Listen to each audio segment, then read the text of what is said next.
Bonjour et bienvenue au 13h bilingue que je présente avec vous, Regina Cliquez. Bon après-midi. Bon après-midi, Vanessa Melakandem. Thank you so much for taking the rendezvous with us on this edition of the Bilingual News. Coming up in the next 30 minutes.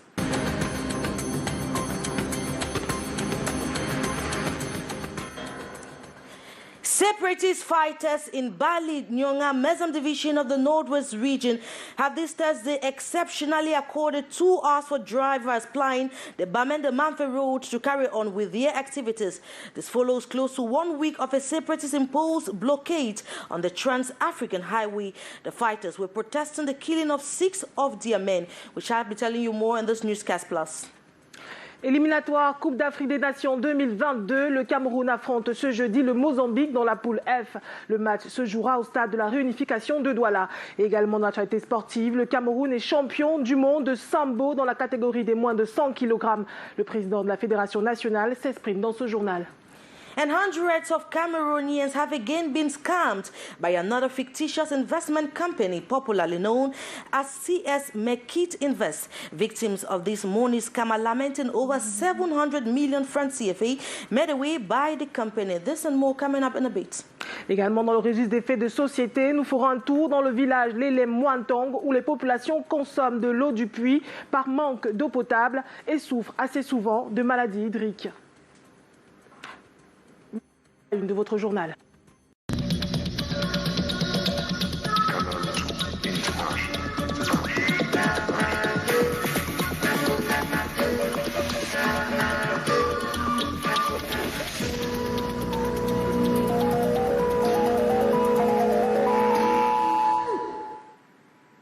Once more, thank you for joining us in this edition of the news. Now we'll take you to the northwest region of the country where separatist fighters in Bali, Nyonga, in the Mezam division of the northwest region have exceptionally this Thursday opened the Bamenda-Manfe road for 2 hours for drivers plying this road to carry on with their activities. Now this comes after almost 1 week of a separatist-imposed blockade on the Trans-African Highway. Now they were protesting the killing of 6 of their men, allegedly by the army. More in this report. Separatist fighters in the Northwest region continue to dictate the pace of activities to the population and the administration. Since the usual Monday ghost town, traffic circulation along the Bamenda-Bali-Batibo-Manfe road has been blocked. Amber fighters in Bali have disrupted circulation, protesting against the recent killing of about 6 of theirs by government forces. The repercussions of the roadblocks are felt both in Bamenda and the localities beyond. The whole thing is becoming unbecoming. If you look from the day one, I don't have stomach again. I'm not eating since the others. So we are suffering. I don't be for you 3 days, I don't see chop for chop. Even transport for go back, no day. We day for trouble. At this travel agency, stranded passengers have been hanging on the neck of the manager, now obliged to spend extra out of pity. Sometimes you are forced to give them food, give them certain things out of unprepared. You cannot imagine a woman moving about 3 children from Yaoundé. That woman is about to go to Manfe. The woman comes here. There is no means to go. She has no money, no place to sleep with those children.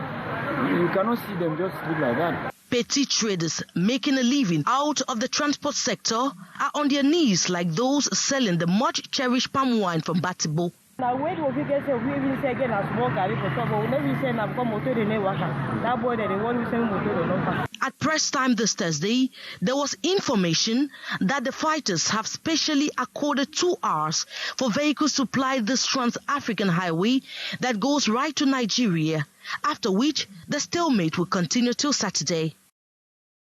Courtroom scuffle between some lawyers and police officers at the Court of First Instance in Bonanjo, Douala has put to question the integrity of the men and women in robes and wigs. Now, some critics are already saying that the lawyers who are supposed to interpret the law for the common man are themselves violating the law. In the following report, Kejang Henry Atembe comments on the integrity of the judiciary. His report. The Douala Bonanjo courtroom feast of fury between lawyers and combat-ready police officers on November 10 has poured a lot of ink on paper. The ugly scenario, which is the first of its kind in the Cameroonian courtroom practice, is on every lips. Whether or not people are very much informed on the crux of the legal suit, many are those who think the learned lawyers who are supposed to interpret the law for the common man actually dared the judiciary after they prevented the detainment of 2 of their colleagues charged for contempt of George, false pretense and extortion. And as the lawyers staged a riot, some of them were knocked out unconsciously by the combat-ready police officer with tear gas. But beyond courtroom fist exchange between the police officers and lawyers, critics are worried on the integrity of the Cameroonian judiciary that has often been ranked by Transparency International as one of the most corrupt sectors in the country. Cameroon's corruption report, updated May 2020, published by Risk and Compliance Portal, says corruption in Cameroon is rife in all the sectors of the government and economy, but in particular prevalent in the judiciary, the public service and the customs. The same report says corruption increases cost and risk of doing business in Cameroon.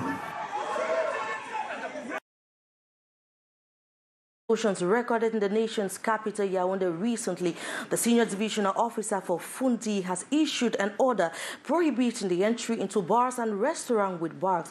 Now, according to the senior administrator, such an order will help to avert further explosions. Our reporter Hysen Chia and Bethong Chassi have been speaking to some bar owners in the nation's capital. Their report.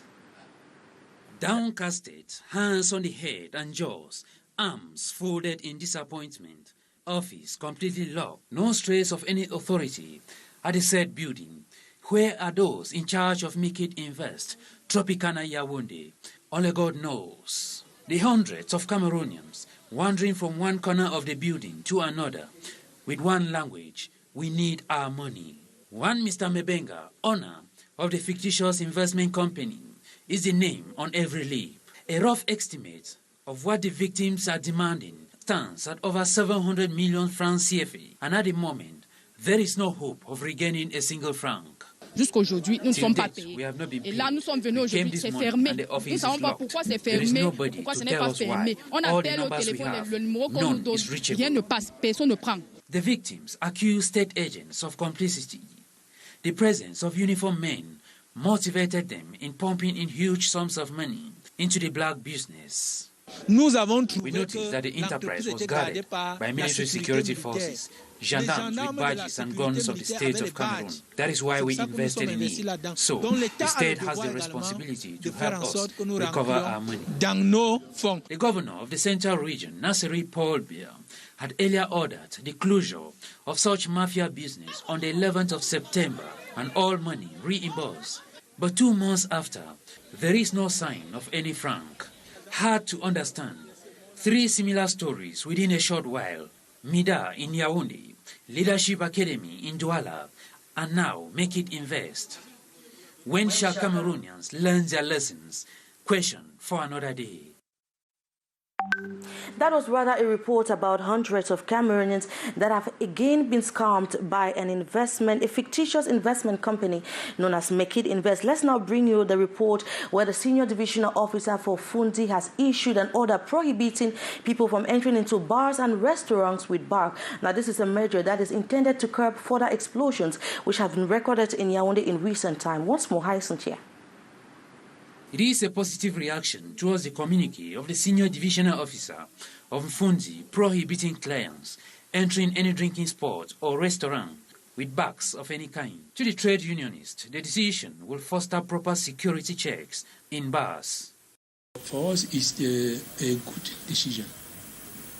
It's not only the problem of the owner of the bar.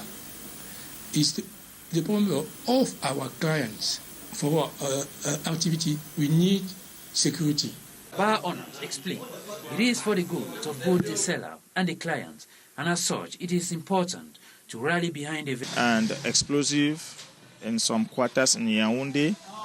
I appreciate the idea because one never knows who is who.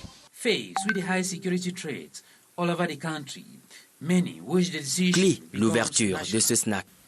It's not only in Yaoundé, in Fundi, that we have this problem. All the country needs security inside. the bar. It's why we think that the Minister of Administration will take another decision to make that all the bar be concerned. Customers on their part say it may be difficult to adapt to such a new decision, but given the 5 explosions recorded in the city of Yaoundé, the explosives were brought into the bars in bags.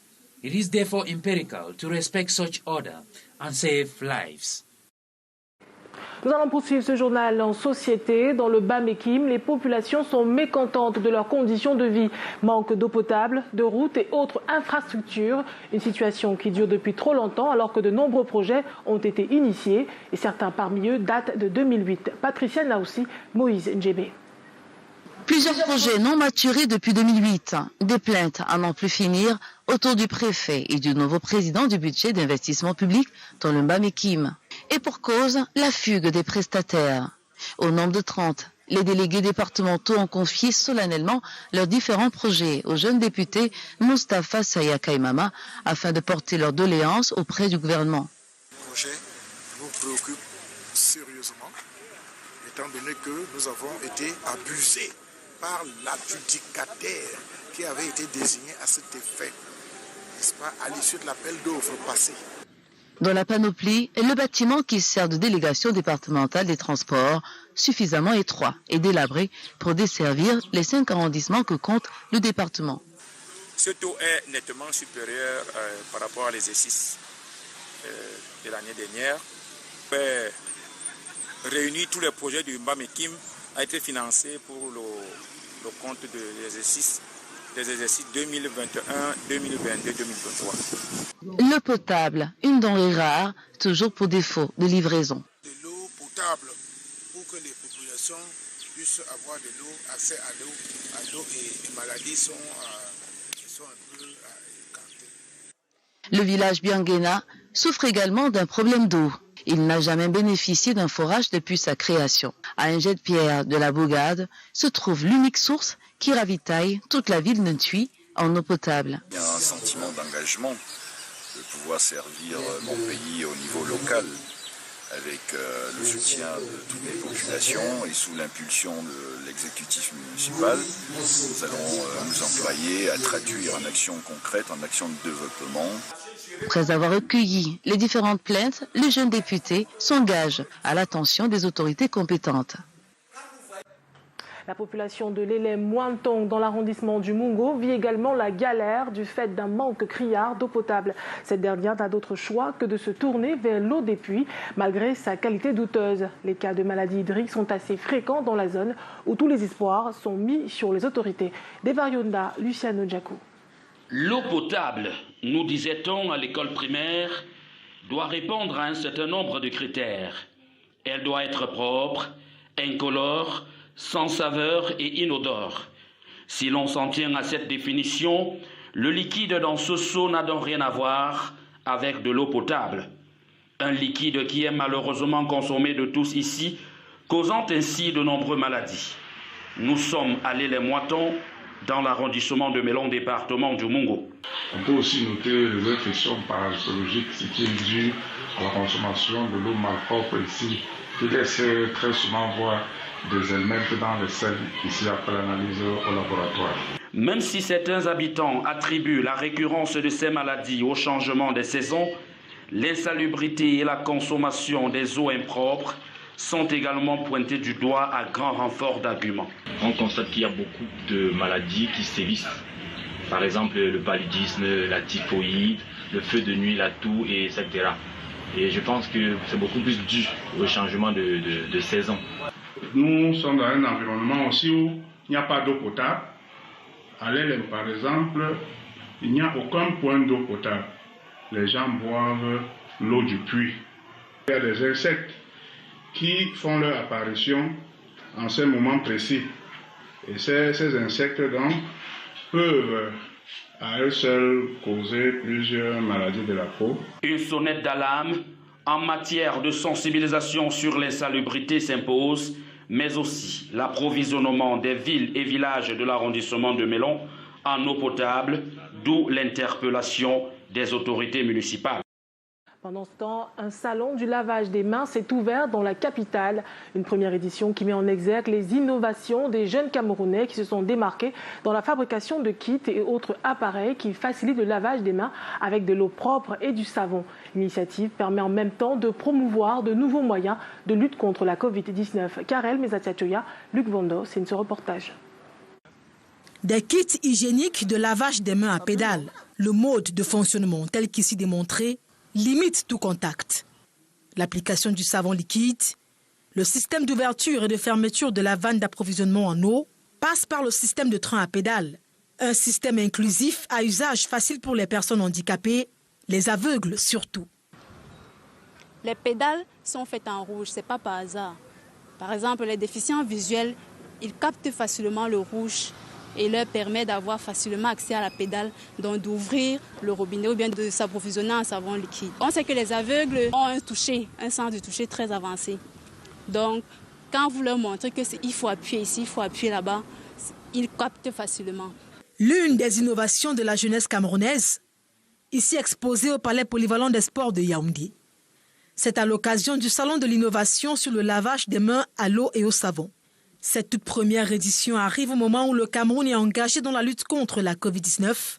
Elle permet de vulgariser davantage l'une des mesures barrières édictées par le gouvernement. Donc il est question de laver correctement les mains, c'est une des mesures, en plus de toutes les autres mesures barrières que nous connaissons. Que nous avons vu des promoteurs, beaucoup de Camerounais qui ont innové avec des appareils et cela est assez encourageant.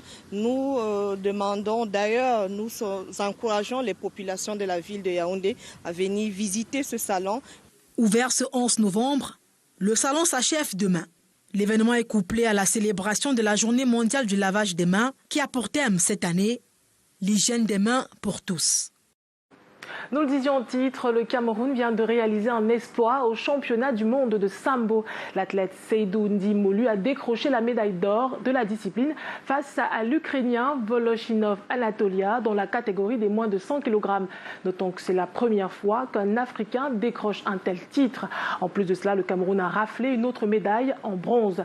Suivons la réaction du président de la Fédération camerounaise de sambo.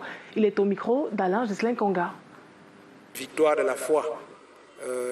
C'était, comme on le dit, espérance contre toute espérance. Parce que, vous savez, il y a deux types de personnes, deux types d'hommes, il y a ceux qui croient et ceux qui ne croient pas. Nous avons cru aux capacités du Cameroun, nous avons cru que ce qui se passe ailleurs, s'il y a des gens qui peuvent remporter des médailles d'or dans ce domaine, nous aussi nous pouvons le réaliser. Nous avons cru, nous avons présenté ce grand projet à Dieu et il a répondu. C'est également la victoire d'une adhésion à une vision politique sportive, celle du chef de l'État du Cameroun, qui dit qu'il n'y a pas de sport majeur, pas de sport mineur, pas de sport réservé. Nous avons adhéré à cette politique-là et depuis plusieurs années, nous travaillons et pas à pas, le sambo a inscrit ses lettres et c'était, disons-le comme ça, en lettres de bronze, en lettres d'argent. Aujourd'hui, c'est en lettres d'or. Édition du concours Miss Ronde. Elle a été lancée officiellement à Yaoundé. La promotrice a annoncé aux médias plusieurs innovations que je vous invite à suivre dans ce compte rendu de Daniel Anissé Boudier et Léonel Quatefeu. Elles sont rondes, elles sont belles. Qui d'entre elles sera la prochaine Miss Ronde du Cameroun? La compétition s'est ouverte ce 11 novembre à Yaoundé. Rendue à sa 5e édition, l'initiative Miss Ronde et Belle, portée par Dorette Zitou, reste fidèle à sa vision, contribue à l'épanouissement de la femme ronde camerounaise en améliorant son image. Dans les différents services, que ce soit hôtesse, que ce soit mannequin grande taille, pour le moment, il y a peu de femmes et c'est dans plusieurs corps de métier. Donc on pense qu'elles également ont ce droit de pouvoir être actives dans tous les différents domaines selon leurs compétences. Au-delà d'un simple concours, c'est l'occasion de promouvoir la culture africaine en valorisant la beauté de la femme ronde. J'ai grandi dans un milieu où j'avais des mamans, des princesses très costaudes, des rondes, mais qui se mettaient en valeur et qui à chaque fois qu'on les invitait, n'est-ce pas, à des cérémonies, c'était pour ceux qui les avaient organisées un privilège de les recevoir et de les voir danser. Alors ça faisait quelque chose d'assez magique. On ne se limite pas au concours. Il faut bien qu'on mette sur la même table les femmes qui ont réussi à se démarquer avec les Miss Ronde, les Bayam Salam et d'autres femmes pour leur dire que c'est possible. On aimerait bien sûr mettre une sénatrice sur une table, un ministre, une chef d'État et nos Miss Ronde pour leur dire qu'il y a des modèles vers qui elles peuvent chercher à ressembler. Près de 800 convives sont attendus le 20 décembre prochain pour la grande finale au Palais des Congrès de Yaoundé.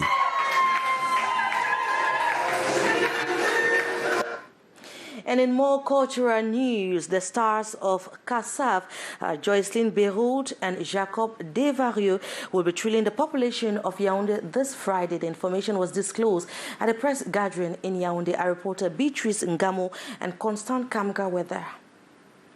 Kassav Big Week, Jacob Desvarieux, is preparing a grand show at the Bukaro Lounge in Yaoundé, a scene that vibrated in 2017. Only that, this time around the performance will have a different flavor, total magic, as he will be with his friend, Jocelyn Beroa, two strong friends and partner, whose secret for the past 40 years they say is unity in strength, as they do all together, and that is the spirit of the group. L'union fait la force, des choses comme ça, alors on sait tous comme écoute. Et on faisait tout ensemble et on touchait la même chose, et c'était, voilà, donc c'était un peu l'esprit du groupe.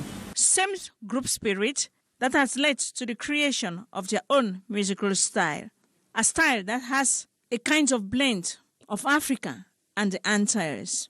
The legendary Zouk group says they have particular affection towards Cameroonian music also.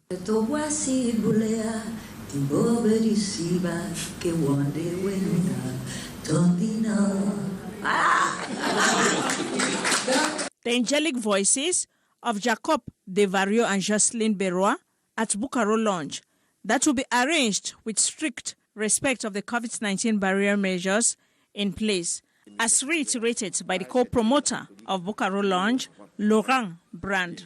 Kassav Group announces a relaxing, charming and satisfying evening performance with Caribbean sounds come Friday, November the 13th, 2020. A rendezvous not to miss. And in news out of Cameroon, U.S. President-elect Joe Biden has elected his longtime advisor Ron Klain as his White House Chief of Staff, the first major appointment by Joe Biden as he builds his administration, whether or not incumbent Donald Trump accepts the result of the election. More in the following report. U.S. President-elect Joe Biden appointed top Democratic official Ron Klain as his Chief of Staff on Wednesday.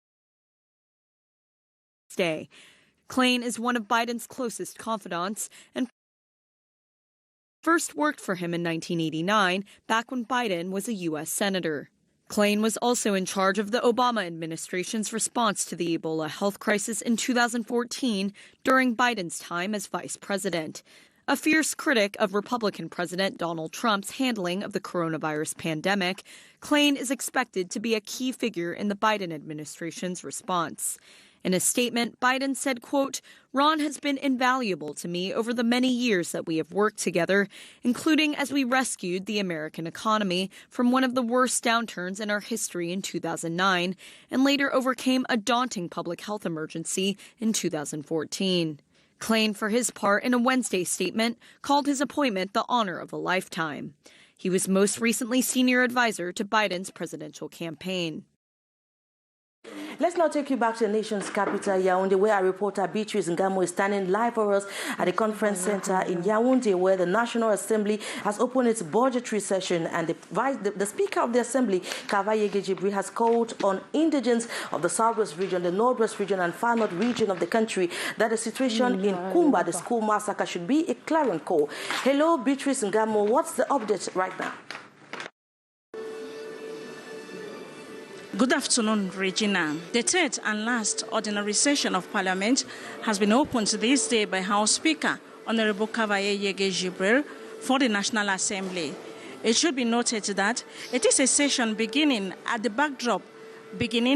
the backdrop of crisis situation in the country. Here we are talking about the northwest and southwest regions, not leaving out the far north region, alongside other turbulence and environmental problems. It should be noted here that the House Speaker was clear. He called on the natives from the northwest, southwest and far north regions, saying that what happened in Kumba is a clarion call to them. What clarion call is he talking here? The question I put to Honorable Joshua Osi, who is from the southwest region of the country. Parliament legislates and controls the action of government. I think the Speaker was trying to use parabola to try to call to action the government of Cameroon. I would like to precise here that the government has to table the bill on the finance law for 2021, latest 15 days before the start of the November session. This hasn't happened yet. And once again, they will try to pass with a 5,500 billion bill overnight. And that is how Kumba starts. Kumba doesn't start because people go and kill children in the classroom. Kumba starts because there is no social justice, because there are no equal opportunities, because the most important exercise of Parliament is not carried out the way it's supposed to be carried out. That is, you need to give at least 45 days to members of Parliament to debate and orientate the state budget so that we make sure that every piece and parcel of Cameroon has an equal opportunity to make use of that money. So when you need to work over it overnight, what happens is that you have one part of Cameroon having everything and another part having nothing. And then people stand up and they're marginalized and everybody's surprised. And later on they send us now to go and quench the fire. That's not the way it works. What government should do and what the President of the National Assembly should know is that we are supposed to receive the bill 15 days before the start of this session. We haven't received it yet. And that's an insult to the Cameroonian people. The November session is a session dedicated to the finance bill. Here, the MPs are to debate on the state budget for 2021. But what state budget for 2021 with the upcoming African Nations Cup, with implementation, the outcome of major national dialogues and so many others, that is what will give the new budget the weight it deserves, the challenges notwithstanding. From the Yaoundé Conference Center for the opening of the third and last session of Parliament, the National Assembly for this 2020, I'm Beatrice Ngamo Jonasi, Delphine Fonko, Luc Mvondo, and David Njaye.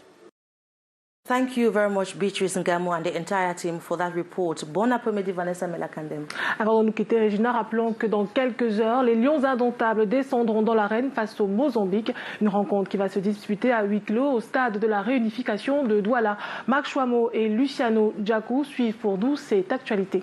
Et c'est donc la fin du journal. Merci pour votre fidélité. Retrouvons-nous demain, 13h.